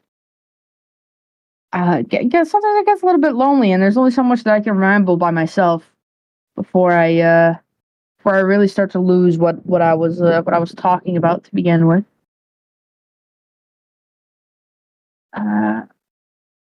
Which, if you are watching currently and you're a caster and you would also like a shot at casting in Revival, you think, oh, I would love to do these. I like these teams. I like the production. I would love to cast. Please do reach out.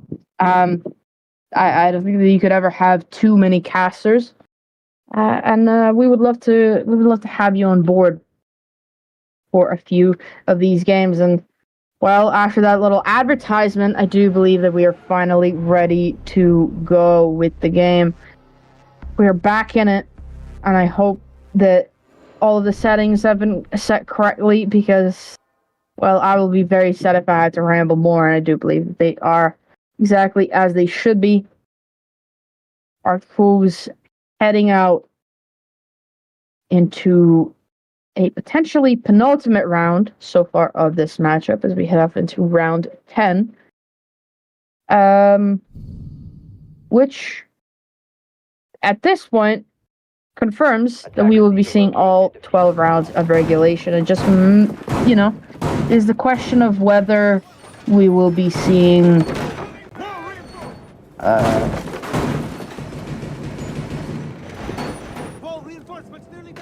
a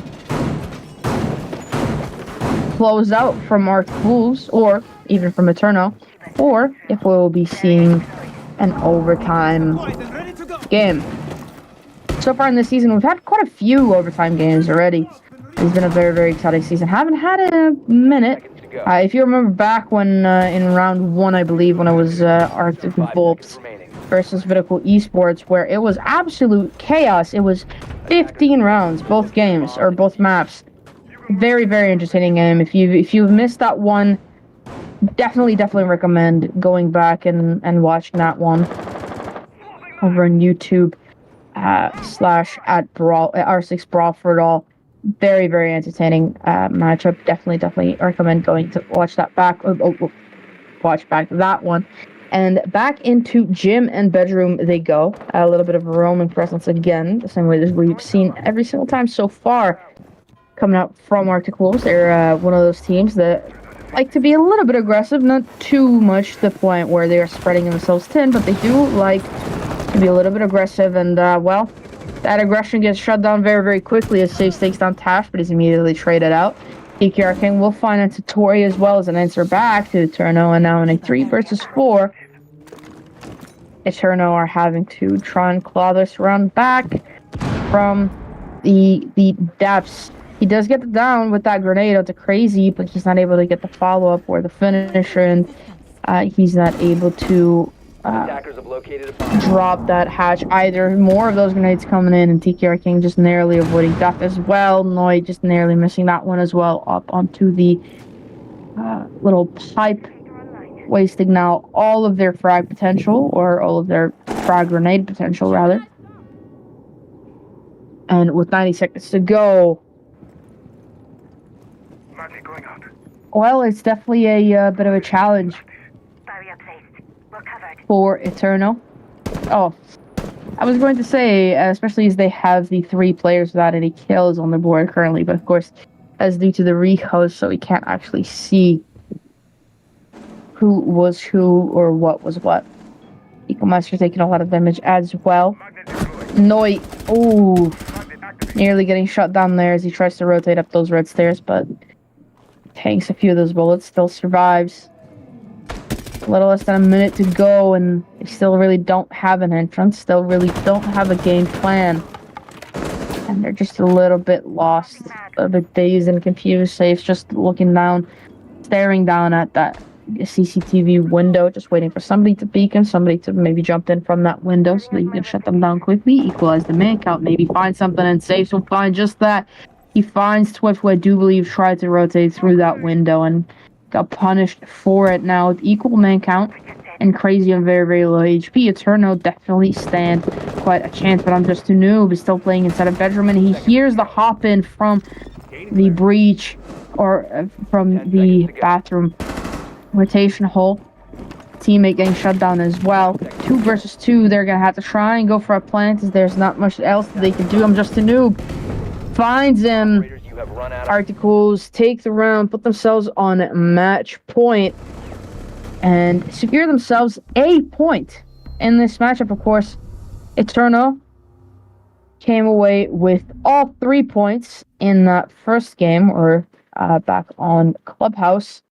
That was not the map that they played first, back on Oregon. Will it be Arctic Wolves' turn to take some points, or will ETERNO be able to fight this back, take us into overtime, and take the win, get a couple more points, defenders. Protect your bombs. secure themselves a mathematical security in staying in the top 4. I do believe that there already basically isn't really a way for ETERNO to not make the top 4 mathematically, but I am, as made evident many a time before, am not a mathematician, so that all could be wrong. And for the potentially final round of this matchup, AW have decided to go up into CCTV. It is a round that ETERNO won 5 seconds. in their final round of the final round of the defensive half. Locate and defuse And let's see if Arctic Wolves are able to find that same success, where despite having planted the diffuser, Arctic Wolves are not able to hold on to the advantage that they had. It's a pretty default push from what I can see from the side of ETERNO. They've got the Thermite, they've got the Capital, of course, to prevent the Bandit trick from going on, which, little do they know, there's no Bandit on the board to begin with, and they've also, bomb has been located. Get eyes on. also got that Montaigne as well to clear out those rafters a lot quicker. And of course, with that, Arctic Wolves playing the Frost, well, it's going to be pretty difficult to try and actually contest against this Montaigne now as he pushes in. Tash will block out his position, or will lock out his exit, so he's no longer really able to retrieve from his current position and will have to stay inside of the garage until he is able to be freed by a teammate. Firebolts coming out straight on top of Tash. One of them gets caught by a magnet, but it just makes it explode or deploy around on top of him. And Nico Meister will find the first one onto TKR King. And Satori doing so much damage and finally finding one onto Tash. Arctic Wolves are slowly falling down like dominoes. I'm just a noob still downstairs inside of lounge, just trying to find his own little engagement, trying to find his own little win. Oh, an unlucky swing there coming up from Twift. Ends up being a trade, but Crazy is waiting up on that breach and finds the kill onto Ven. Now, ETERNO, 3 versus 2. They have the man advantage again. Here come the smokes as well, but of course they still have a Warden to deal against. And Cyril will get shut down. I'm Just a Noob does not have a C4 deployed or a C4 to deploy. Attackers. Crazy does, however, but it misses just a little bit just as I'm Just a Noob picks up the second to last player, and there goes I'm Just a Noob to pick up the last player as well. AW win the round, win the map, secure themselves 3 points from this matchup, from the possible 6. And just as I said before, right at the start of the game, that win or lose, ETERNO remain at the top with 20 points to Wolves' now 19. Of course, there at the end, you can just see I'm Just a Noob being crowned the winner, or the winner, the MVP. But I think that it'd be pretty foolish, and I also think that I would be put under, witness protection or just under federal protection if I didn't give the MVP to Twift, who was absolutely nuclear pretty much that entire map of Clubhouse, and even back on Oregon. He was pretty crucial to a lot of those round wins coming out from Arctic Wolves, even though they didn't end up winning the map. Some of those C4s hit exactly where they needed to, and his contributions are definitely undeniable. So the MVP title does go to Twift, so that will make it so that Noit and Twift are today's MVPs, which I do believe keeps Arctic Wolves and ETERNO still toe-to-toe with... No, I think ETERNO still have one more MVP title to their name as a team, of course, in the MVP race. But beautiful, beautiful game. Very, very well played from both teams. And as I said before, if anybody was going to beat either of these teams, it would be the other of these two teams. I mean, if ETERNO were going to lose to anybody, it would be in a 7-5 fashion, and it would be to Wolves. What a beautiful, beautiful game. But it's still, somewhat early in the round, so I think that we're going to see a few more of those beautiful games coming out from both of these teams, and they both still have potential to lose or win a couple of these games. But I do believe that, as I said before, I do believe that there's pretty much a guarantee that we'll be seeing both of these teams in the playoffs, and I think there's a very, very high likelihood of, especially ETERNO, making it all the way into the finals or the grand final, which would definitely be a match to not miss. But with all of that said, that will close out this matchup. Thank you, everybody, for watching. I've been Retro. Make sure to keep following our socials and to subscribe to this channel as well, so that you know the next time that we go live. And, that has been all for me. Thank you, everybody. Have a good night.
I scan.